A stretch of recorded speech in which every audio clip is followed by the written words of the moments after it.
Sabrina était née dans un village où la poussière coulait à la peau comme un second vêtement et où les saisons décidaient de la valeur des hommes. Les cases y étaient serrées les unes contre les autres, faites de terre battue et de toits de chaume fatigués, et les chemins étroits serpentaient entre les champs d'igname et les vieux manguiers. Dès son plus jeune âge, Sabrina comprit que sa place dans ce monde serait difficile à défendre. Les regards qu'on posait sur elle n'étaient jamais doux, jamais curieux, mais lourds, souvent méprisants. Son corps était mince, trop mince selon les critères du village. Les femmes, aux hanches larges et aux silhouettes pleines, murmuraient que la terre avait oublié de la nourrir. Son visage, disaient certains sans honte, semblait façonné par des mains pressées. Les enfants riaient quand elle passait, les hommes détournaient parfois le regard comme si sa présence les dérangeait. Sabrina apprit très tôt à marcher sans bruit, à baisser les yeux, à ne pas attirer l'attention. Elle devint experte dans l'art de disparaître tout en étant là. Sa mère était son unique refuge, une femme silencieuse, courbée par le travail, mais forte d'une sagesse que la pauvreté n'avait pas réussi à lui voler. Elle apprit à Sabrina à cultiver la terre, à respecter les anciens, à écouter le vent et la pluie, car, disait-elle, la nature parle toujours à ceux qui savent se taire. Les soirs de pleine lune, elles s'asseyaient devant leur petite case, partageant le peu qu'elles avaient, parlant à voix basse comme si le ciel pouvait entendre leurs secrets. La maladie emporta sa mère un matin où le soleil se leva sans chaleur. Allongée sur une natte usée, le souffle court, elle attrapa la main de Sabrina et la serra avec une urgence mêlée de tendresse. Sa voix tremblait lorsqu'elle lui confia ce secret qu'elle avait gardé toute sa vie. Sabrina n'était pas née comme les autres. Elle portait en elle une bénédiction rare et dangereuse. Tout homme qui l'épouserait verrait sa vie transformée par la richesse et la prospérité. Les champs donneraient plus qu'attendu, les affaires fleuriraient, l'argent suivrait chacun de ses pas. Mais ce don n'était pas une promesse de bonheur. C'était un poids, un fardeau que Sabrina n'avait jamais demandé. Après l'enterrement, la solitude s'abattit sur elle comme une ombre épaisse. Les jours se succédaient, longs et silencieux. Sabrina cultivait seule son petit champ, puisait de l'eau à la rivière, revenait avant la nuit pour éviter les regards et les moqueries. Les années passèrent sans qu'aucun homme ne s'intéresse à elle. Certains disaient ouvertement qu'ils préféreraient rester célibataires à jamais plutôt que d'épouser une femme comme Sabrina. Elle entendait ces paroles mais ne répondait jamais. Chaque phrase se déposait dans son cœur comme une pierre de plus. Pourtant, elle continuait d'espérer. Non pas la richesse, non pas la reconnaissance, mais l'amour. Un homme qui la verrait vraiment, au-delà de son corps mince et de son visage imparfait. Un homme qui choisirait son cœur. Ce jour arriva lors du festival de l'Igname. Le village vibrait comme un tambour frappé trop fort. Les femmes portaient leurs plus beaux pagnes, les hommes riaient autour des calebasses de vin de palme et les enfants couraient entre les danseurs. Sabrina se tenait à l'écart, comme toujours, près d'un feu presque éteint. Elle observait les ombres danser quand un jeune homme s'approcha d'elle. Il s'appelait Okezi, collecteur de vin de palme, connu pour son calme et son honnêteté. Il la salua simplement, sans rire, sans détourner les yeux. Ils parlèrent longtemps ce soir-là.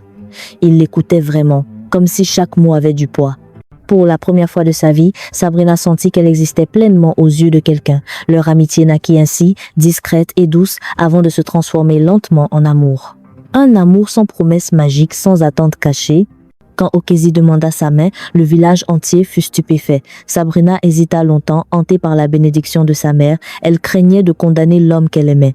Mais Okezi insista, affirmant qu'il la voulait pour ce qu'elle était, non pour ce qu'elle pouvait offrir. Ils se marièrent simplement, sans faste. Peu après, la prospérité arriva malgré eux. Le commerce de vin de palme d'Okezi connut un succès inattendu. Les villageois commencèrent à murmurer, à envier, à jalouser. Puis, une nuit de pluie et de tonnerre, Okezi disparut, sans trace, sans cri. Sabrina le chercha partout, son cœur serré par l'angoisse. Elle attendit, les jours devinrent des mois, les mois des années. La solitude revint, plus lourde encore. Les hommes commencèrent alors à s'approcher d'elle, attirés par la richesse qu'elle apportait. Fatiguée d'être seule, fatiguée des nuits silencieuses, Sabrina finit par céder. Elle se maria à nouveau. Et encore, chaque fois la même histoire, richesse soudaine, puis abandon. Certains fuyaient avec d'autres femmes, d'autres disparaissaient sans un mot. Le village commença à la craindre autant qu'il la désirait. Brisée, épuisée, Sabrina prit une décision qu'elle n'aurait jamais imaginée auparavant. Quitter le village.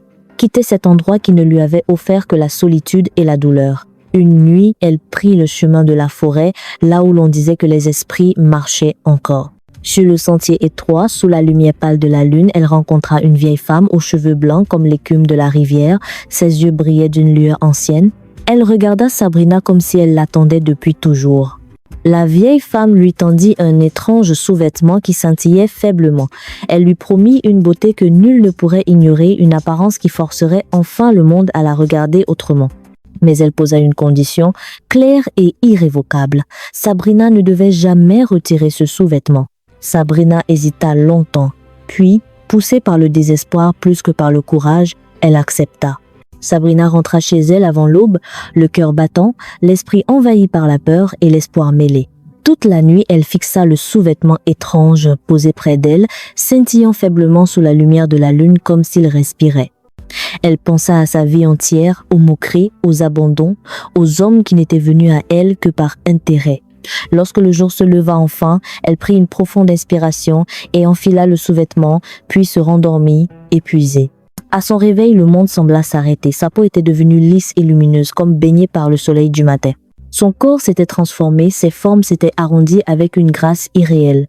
Son visage rayonnait d'une beauté si frappante que même son propre reflet lui sembla étranger. Quand elle sortit de sa case, le village entier resta figé.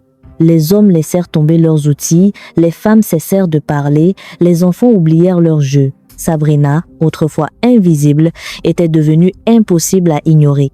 Les jours suivants, les hommes affluèrent, non plus attirés par la richesse, mais aveuglés par sa beauté.